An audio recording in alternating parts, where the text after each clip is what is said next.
안녕하세요. 김은중 목사의 세이사이 바이블입니다. 저는 MC넷과 가까운 교회에서 사역하고 있습니다. 오늘 22회 사무엘상 22장 1절부터 6절을 보겠습니다. 다윗은 거기에서 떠나 아둘람 굴 속으로 몸을 피하였다. 그러자 형들과 온 집안이 그 소식을 듣고 그곳으로 내려가 그에게 이르렀다. 그들뿐만이 아니라 압제를 받는 사람들과 빚에 시달리는 사람들과 원통하고 억울한 일을 당한 사람들도 모두 다윗 주변으로 몰려들었다. 이렇게 해서 다윗은 그들의 우두머리가 되었는데 400여 명이나 되는 사람들이 그를 따랐다. 다윗은 거기에서 모압의 미스바로 가서 모압 왕에게 간청하였다. 내가 해야 할 일이 무엇인가를 하나님이 나에게 알려주실 때까지 나의 부모가 이곳으로 들어와 임금님과 함께 머물도록 허락하여 주시기 바랍니다. 그리하여 다윗은 자기의 부모를 모압 왕에게 부탁하였다. 다윗이 산성에 머물러 있는 동안에 다윗의 부모는 모압 왕과 함께 살았다. 그때 가시라는 예언자가 다윗에게 그 산성에 머물러 있지 말고 어서 유다 땅으로 들어가라고 재촉하였다. 그래서 다윗은 그곳을 떠나서 헤렛 숲으로 들어갔다. 하루는 사울이 기브아 산등성이의 에셀나무 아래에서 창을 들고 앉아 있었다. 그의 신하들은 모두 그의 곁에 둘러서 있었다. 거기에서 사울은 다윗이 부하들을 거느리고 나타났다는 말을 들었다. 아멘. 본문의 배경을 먼저 보겠습니다. 17장에 다윗이 골리앗을 무찌르고요. 18장에 사울이 다윗을 시기하고 죽이려고 하고요. 그 다음에 19장에 사울이 이제 신하들에게 전체적으로 다윗을 죽일 거라고 얘기를 하고요. 그 다음에 20장에 요나단의 도움으로 도망을 가고 21장에 도망하는 중에 노베 들러서 식사를 하고 골리앗의 칼을 얻어가지고 블레셋으로 망명을 하게 됩니다. 그리고 오늘 본문 상황은 망명 갔었던 블레셋에서 돌아와서 아둘람 굴 속으로 피신을 했고 부모 형제 압제당하는 사람 빚있는 사람 원통하고 그런 사람 400명 정도가 몰려들었고요. 모압 왕에게 부모의 안전을 위탁하게 됐고 예언자 갓의 말대로 산성에서 유다 땅으로 들어가고 들어가자마자 다윗이 나타났다는 소식이 사울 왕에게 전해졌다. 이런 얘기가 오늘 본문의 이야기입니다. 본문을 읽다가 갑자기 멈춘 지점이 있었습니다. 이상하게 생각되기도 하고 특별하다고 생각돼서 잠깐 멈춘 지점이 있었는데 바로 여기였습니다. 내가 해야 할 일이 무엇인가를 하나님이 나에게 알려주실 때까지 나의 부모가 이곳으로 들어와 임금님과 함께 머물도록 허락해 주시기 바랍니다. 내가 해야 할 일이 무엇인가를 하나님이 나에게 알려주실 때까지. 다윗은 어떻게 보면 내가 하나님이 나에게 뭘 요구하시는 거지, 뭘 기대하시는 거지, 이런 것들을 지금 모르고 답답해하고 있었지만 꾸준히 하나님이 뭘 요구하시는지에 대해서 좀 생각을 모으고 있었지 않나 이런 생각을 하게 됐습니다. 굉장히 이해 안 되는 생존의 위기 시점이고 무엇을 해야 할지 하나님은 침묵하시는 그런 와중이었는데도 계속해서 집중하고 있는 부분이 있었구나. 이런 현실에서. 그것은 하나님이 나를 어떻게 인도하실 것인가 그런 생각이었는 것 같습니다. 그래서 이 불투명하고 불확실하고 앞이 안 보이는 때 이런 시기를 지금 다윗은 어떻게 살아내고 있는지 한번 좀 살펴보면서 우리 같이 이렇게 앞이 안 보이는 상황 정말 앞으로 어떻게 살아야 될지 어디로 가야 될지 그런 인도를 받는 것에 대해서 불확실하고 답답하고 하나님의 응답이 없는 것 같은 그런 시간을 보낼 때도 있는데 그런 때가 많은데 우리는 여기에서 또 힌트를 받을 수 있지 않을까 생각하게 됩니다. 우선 첫 번째는 잃어버리기 쉬운 멘탈을 지키는 것이 이럴 때 되게 중요하다고 생각하게 되었습니다. 왜 그러냐면 본문에서 읽힐 수 있는 다윗의 감정, 멘탈을 한번 생각해 보면 본문을 쭉 읽어보면 이렇게 짧은 시간이니까 다 캐치가 안 되겠지만 제가 파악하기로는요 특별한 감정적인 요동이 없어요. 지금 앞이 안 보이고 뭔가 불안하고 답답하고 그럴 만도 충분한데 그렇지 않고요. 더군다나 심지어 21장에 그 바로 직전이었죠. 어떤 일이 벌어졌냐면 아까 배경 설명에서 얘기해 드렸는데 노비라는 곳에 들려서 식사를 하고 골리앗의 칼을 가지고서 블레셋으로 망명을 하게 됐는데 21장에 망명한 이야기가 자세하게 나옵니다. 어디로 갔냐면 가드 왕 아기스에게 갔다는 거예요. 가드. 이 블레셋은요 특별히 다섯 개의 큰 성읍이 있었는데 그 중에 하나가 이제 가드라는 곳이었고 지금 다윗은 이 가드로 간 거죠. 근데 이게 가드가 어디서 많이 들어본 말 아닙니까? 바로 어디냐면 골리앗이 가드 사람 골리앗이라고 쓰여졌어요. 골리앗의 고향이었어요. 근데 거기를 골리앗의 칼을 들고 간 거예요, 다윗이. 피신하러 갔는데 골리앗의 동네에 골리앗의 칼을 들고 그 골리앗을 죽였던 다윗이 간 거죠. 얼마나? 이상한 상황이 벌어졌겠습니까? 그러니까 아기스의 신하들이 사울은 수천 명을 죽이고 다윗은 수만 명을 죽였다고 하는 그 장수가 왔다고 얘기를 합니다. 그리고 여기 본문에 기록은 안 돼 있지만 저 사람이 예전에 우리 골리앗 죽인 사람이고 지금 골리앗 칼 들고 지금 다니지 않냐고 이런 말도 충분히 오갔을 수 있는 상황이었죠. 이 말을 듣고 다윗은 이제 가슴이 뜨끔했죠. 그리고 나서 생명의 위협을 느낀 다윗은 그들이 보는 앞에서 미친 척을 합니다. 성문 문자 위에 아무렇게나 글자로 막 걸쩍거리기도 하고 수염에 침을 질질 흘리기도 하면서 내가 미친 척을 하면서 이 위기에서 모면하게 됩니다. 이렇게 하고 겨우 나온 것이 지금 22장이에요. 그러니까 멘탈이 나갈 만한 충분한 상황이었는데 이렇게까지 비참하게 살아야 되나라고 말하기 쉬운 그런 상황이었는데 지금 22장 나오는 본문 속에서 아무런 감정적인 동요가 없었다는 거예요. 도리어 이때 기록한 시편이 있었습니다. 그게 시편 34편인데 이 미친 척하고 나와서 겨우 살아남아서 쓴 시편이 이거예요. 1절에 주님을 찬양하는 노랫소리 내 입에서 그치지 않을 것이다. 이 비천한 몸도 부르짖었더니 주님께서 들으시고 온갖 재난에서 구원해 주셨다. 너희는 주님의 신실하심을 깨달아라. 주님을 피난처로 삼는 사람은 큰 복을 받는다. 주님은 마음 상한 사람에게 가까이 계시고 낙심한 사람을 구원해 주신다. 이게 지금 다윗이 이 상황을 모면하고 나와서 지금 하나님을 찬양하는 소리예요. 그러니까 얼마나 그의 마음이 정말 마음을 잘 지킬 수 있었는지 놀랍습니다.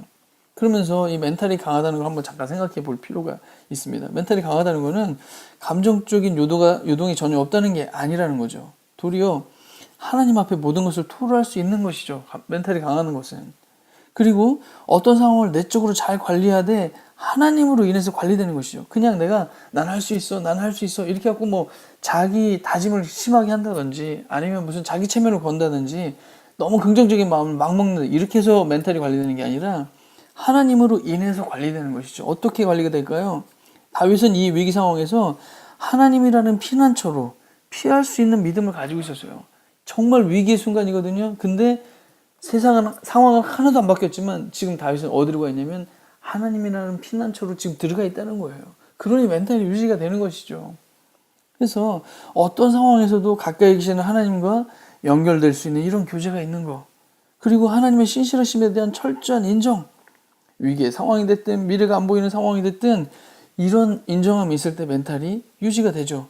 그래서 내가 해야 할 일이 무엇인가를 하나님이 나에게 알려주실 때까지라고 기록했는데 이 말은 결국 알려주실 때가 있을 것에 대한 소망과 믿음이 분명히 있는 거죠. 그러니까 하나님이 도대체 뭘 말씀하시지 계속해서 집중하면서 들으면서 멘탈을 잘 관리할 수 있었다는 것이죠.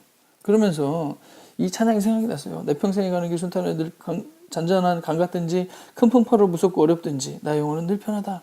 저 마귀는 우리를 삼키려고 입 벌리고 달려와도 주 예수는 우리의 대장이 되니 끝내서 왜 이리라. 내 영혼 평안해. 내 영혼 평안해. 그러면 우리 영혼이 평안, 샬롬 어떻게 해서 이게 가능할까요? 하나님이라는 존재와 함께 있고 하나님의 존재가 함께 계시기 때문에 대장 되시기 때문에 평안할 수 있는 것이죠. 다른 그 무엇으로도 이게 대체가 안 됩니다. 그래서 샬롬의 근원이 어디냐의 문제인 것이죠. 어떤 사람은 자기 능력을 평안의 근거로 삼습니다. 나는 능력이 있어. 나는 뭐 여기서 잘려도 나는 뭐 충분히 내 먹거리를 충분히 할 수 있어. 나는 이런 스펙도 있고 이런 장점도 있고 어떤 사람은 나는 이런 돈이 있어. 나는 이거 망해도 나는 다시 시작할 수 있는 얼마든지 부모로부터 물려받은 게 많어. 이런 것들이 어떻게 보면 평안의 근거거든요. 명성, 지위, 신분 이런 모든 것들이 사실은 우리를 평안으로 만들어주는 근거들인데 이런 것들이 흔들리면 진짜 멘탈이 나가는 거죠. 근데 이런 것들에 우리의 평안의 근거를 두지 아니하고 피난처 대신 하나님을 우리 평안의 근거로 둘 때 멘탈이 유지되는 것이죠. 그래서 앞이 안 보이고 막막할 때는요. 하나님 안에서 멘탈을 지키고 있는 것만도 굉장히 제대로 살아가고 있다고 말해줄 수가 있다는 것이죠. 그리고 불투명 불확실 앞이 안 보이는 이럴 때 또 어떻게 살아내고 있냐. 첫 번째는 멘탈을 잘 지키는 거였다면 두 번째는 눈앞에 보이는 필요를 감당하는 거예요. 왜 그러냐면 본문에서 보이는 당시의 필요들이 있었습니다. 보니까 다윗이 아둘람 굴속으로 몸을 피하였더니 형들 이런 사람들이 압제받는 사람들 이런 사람들이 지금 다윗에게 다 몰려듭니다. 이런 사람들이 합치니까 약 400여 명이나 되는 사람들이었다고 성경이 기록해요. 그러니까 이런 사람들은 어떻게 보면 아무런 도움이 안 되는 사람들인데 말이죠. 더군다나 400명이 있으면 어떻게 해요? 도망다니는데 거치장스럽기만 해요. 그래서 또 어떤 사람도 도망왔냐? 아히멜렉의 아들 아비아들도 왔어요. 아히멜렉이 누구냐면 이 노베 제사장이었어요. 21장에 다윗이 도피할 때 블레셋으로 도망갈 때 음식과 골리앗의 칼을 제공했던 사람인데 이 사람에게 이 다윗을 도왔다고 하면서 사울 왕이 처형을 합니다. 뿐만 아니라 아히멜렉 제사장뿐만 아니라 제사장 86명도 같이 죽여요. 그리고 거기서도 화가 안 멈춰서 노베 설던 주민들, 남자, 여자, 어린이, 젖먹이, 소떼, 양떼, 나귀떼를 다 죽이버립니다. 이렇게 광기에 가까운 살벌했던 현장을 겨우 피하여 나온 아비아달. 이 사람도 다윗에게로 피난하여 옵니다. 그리고 23장 보면 또 블레셋이 그일라라는 곳을 공격하거든요. 이게 지금 다윗에게서 멀지 않은 곳에서 이런 일이 벌어지고 있었어요. 원래는 사울 왕이 와가지고 도와줘야 되는데 지금 다윗이 이 사람들의 이 공격받는 이런 것들을 참지 못하고 가서 도와주고 있어요. 그래서 지금 누굴 도울 수 있는 처지가 아닌데도 불구하고 비슷한 처지의 이 사람들을 외면을 못하고 있는 거예요, 다윗이. 참 놀랍습니다. 그래서 한번 이런 생각 해보셨는지 모르겠어요. 전혀 도움되지 않을 사람들과 관계를 발전시키는 것. 또 대신에 나중에 도움이 될 것 같은 사람과 관계를 발전시키는 것. 둘 중에 하나를 선택하려면 다 어떤 걸 선택할까요? 대부분 다 이걸 선택하겠죠. 나중에 도움이 될 것 같은 사람들하고 인맥을 더 쌓고 또 관계를 발전시키고 뭐 그렇겠죠, 보통. 이런 사람들하고는 그냥 웬만하면 피하려고 하는 게 보통 사람이죠. 그런데 다윗은 지금 그러지 않고 있는 거죠. 이건 제가 몇 년 전에 읽은 책 중에 하나인데 세계 최고의 인재들은 왜 기본에 집중할까? 이런 책이에요. 근데 그 첫 번째 챕터에 뭐라고 되어 있냐면 주제가 사람과의 관계에 투자한다는 거예요. 그리고 그 48가지 원리 중에 첫 번째 원리가 이해관계를 초월한 진정한 인간관계를 믿는다는 거예요. 이 정말 최고의 인재들은 그 사람들은 믿든 믿지 않든 이해관계를 초월해서 진정한 인간관계를 믿는다는 것이죠. 그래서 이 사람이 나에게 도움이 될지 안 될지 그런 거 따지지 않고 진정한 인간관계. 근데 믿는다고 하는 사람들이 이런 이해관계를 더 따지고 있다면 그 얼마나 황당한 일이겠습니까? 그렇다는 거죠. 그래서 앞이 안 보이고 막막할 때 필요가 보이는 사람을 섬기는 그것만도 굉장히 이때를 잘 보내고 있다고 말해도 괜찮다는 것이죠. 그 다음에 이제 불투명, 불확실, 앞이 안 보이는 때 어떻게 이런 식으로 보내고 있나, 살아야 되나. 세 번째는 있어야 할 자리를 지키는 것이죠. 예언자가 갑자기 말씀을 했습니다. 내가 해야 될 일 무엇인가를 알려주실 때까지 뭐 이러고 있었는데 가시라는 예언자가 나타나서 그 산성에 머물러 있지 말고 어서 유다 땅으로 들어가라고 재촉을 했습니다. 유다 땅으로 막 들어가라는 것이죠. 그런데 유다 땅으로 들어가면 무슨 일이 벌어졌어요? 바로 사울은 다윗이 부하들을 거느리고 나타났다는 말을 들었습니다. 왜냐하면 사울은 다윗을 돕는 사람들을 막 그렇게 살벌하게 죽이기 때문에 금방 정보가 지금 들어오고 있는 그런 상황이었습니다.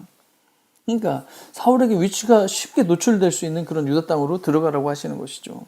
위험이 명확함에도 불구하고 다윗이 있어야 될 땅은 유다 땅이라고 말해주는 거예요. 유다 땅에 들어가서 뭘 하라는 것도 없어요. 그냥 일단 유다 땅으로 들어가 있어라 이거죠.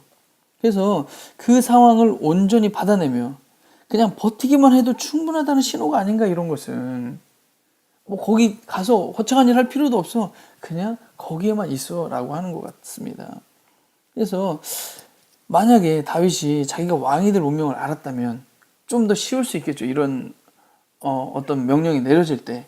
근데 이 다윗이 기름 부음을 받는 그런 장면들을 한번 보니까 사무엘은 이새에게 처음에는 제사 지내러 이렇게 왔다고 했고 주님께서 이 아들 가운데 어느 하나도 뽑지 않으셨소 라고 말했고 결국에 나중에는 기름을 붓는 장면인데 내가 너를 왕으로 세운다 이런 말 자체가 아예 없거든요.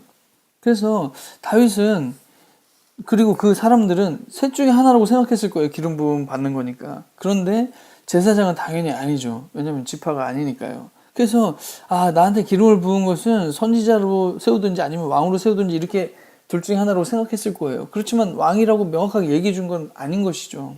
그래서 이렇게 미리 알려주면 참 좋을 텐데 말이죠. 그래서 선지자가 되든 왕이 되든 모르는 가운데서 그래도 마땅히 있어야 될 위치에서 계속 버티라고 하시는 거죠.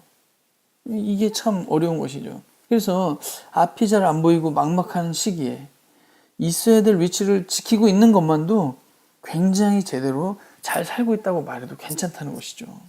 그래서 정리를 하자면 그렇습니다. 인생에서 앞이 안 보이는 이런 불투명의 시기에 잃어버리기 쉬운 멘탈을 하나님 안에서 지키고 있는 거, 그리고 눈앞에 보이는 사람들의 필요를 감당하는 거, 있어야 될 위치, 자리를 잘 지키고 있는 것, 이것만으로도 뭔가 거창하지 않지만 이것만으로도 이미 충분히 잘하고 있다라고 볼 수 있고, 다윗이 이렇게 살고 있었다고 생각합니다. 그리고 이것은 이런 작은 믿음의 멘탈, 그 다음에 소자 같은 이들에게 행하는 섬김, 그 다음에 평소 생활의 위치와 역할에 충성하는 것, 이것이 우리의 인생 전체를 훤히 보시며 방향성 있게 이끄시는 하나님의 역사의 길로 따라가고 있는 것은 아니겠는가 하는 것이죠. 어떻게 보면 이것이, 이렇게 하는 것이 우리가 할 일이라고 알려주시는 것은 아닌지, 그럼 이게 또 생활선교사의 모습 아니겠습니까? 그래서 하나님은 우리의 인생을 잘 보시면서 큰 방향성 있게 이끌고 가시는데, 우리는 그게 큰 건 안 보이지만 하나하나 있어야 될 위치에 있고 작은 필요를 감당하고 마음을 잘 지키고, 이것이 어떻게 보면 잘 살고 있는 모습일 수도 있다는 것이죠. 그래서 성찰하면서 묵상할 수 있는 부분들은 너무 거창한 부분에서만 우리가 해야 할 일을 기다리고 있는 건 아닌가, 나의 마음, 멘탈은 무엇 때문에 요동하는가, 하나님 안에서 건강하고 평안한 멘탈이 유지가 안 된다면 하나님과 나와의 관계는 도대체 뭔가 한번 진지하게 돌아봐야 되겠죠. 눈앞에서 보여주시는 필요, 마음에 부담을 주시는 영역은 무엇인가 한번 생각해 보시기 바랍니다. 너무 가까이에서. 그리고 어려움이 뻔히 보이더라도 내가 꼭 지켜야 될 자리, 있어야 될 곳은 어디인가 생각해 보시는 것도 좋습니다. 기도도 이렇게 했으면 좋겠습니다. 불투명한 상황에 관계없이 하나님과 연결된 관계 안에서 샬롬을 경험하게 하소서.